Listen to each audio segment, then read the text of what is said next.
Your perspective on India, USA, MAP and APA discussions between competent authority? The IRS and the Indian Tax Authority had the opportunity to meet in early September to talk about how they really restart the negotiations. There are approximately 150 to 250 mutual agreement procedure cases that are pending between the two governments. So it's very important for them to come together and work out these cases with that many of them pending. My understanding is that the meetings in early September went well, although no specific cases were discussed.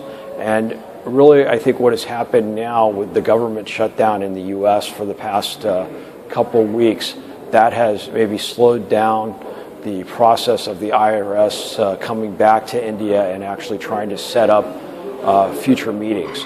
When the two governments, though, do meet, hopefully in the near future, with that many pending cases, it's going to be difficult for them to spend a significant amount of time negotiating each case individually. And so what I would really be recommending to the two governments is that they come together and develop a framework for settling these cases and to be able to categorize them by certain functions and risk and the types of services or types of transactions going on, and then settle them as groups to speed up this process. Also, we're very confident that once some settlement is made on these cases, that the IRS and the Indian Tax Authority are going to be able to work together for bilateral APAs going forward. Right. India recently notified final safe harbor rules.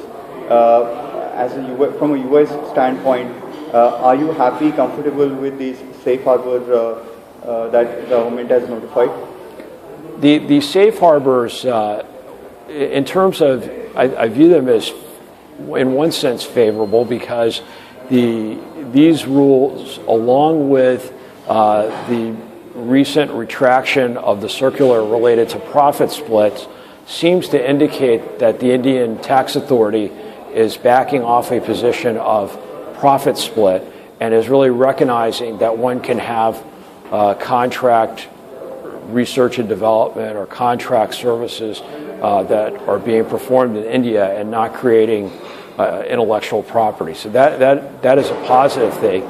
In terms of safe harbors, when you have unilateral safe harbors, the risk is that the party paying, the transaction fees over will have a concern about the returns. And in this case, it's going to be important for companies to be able to not only, accept the safe harbor, but also to be able to benchmark and analyze their operations and show that the cost plus 20 or 22 or some of the other returns do work from the arm's length standard. Certainly, a quick look may indicate they're a little bit on the high side, but that's where, again, companies are going to be looking to do advanced pricing agreements because these returns are high. If they really want to have the certainty of both sides of the transaction, they're going to be looking to do a bilateral APA with India and the company that's paying for these services.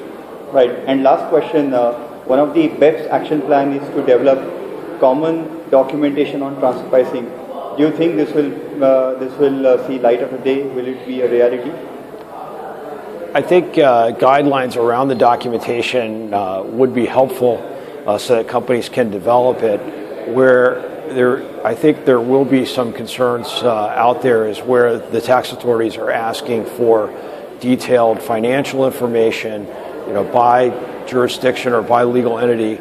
First, that can be very challenging for a company to organize that and to segment the data. Many times the tax authorities think that taxpayers have all this information readily available, but actually they don't. Also, from just a relevance standpoint, it's really the local country and the activities that are going on there that should be the focus of the transfer pricing review.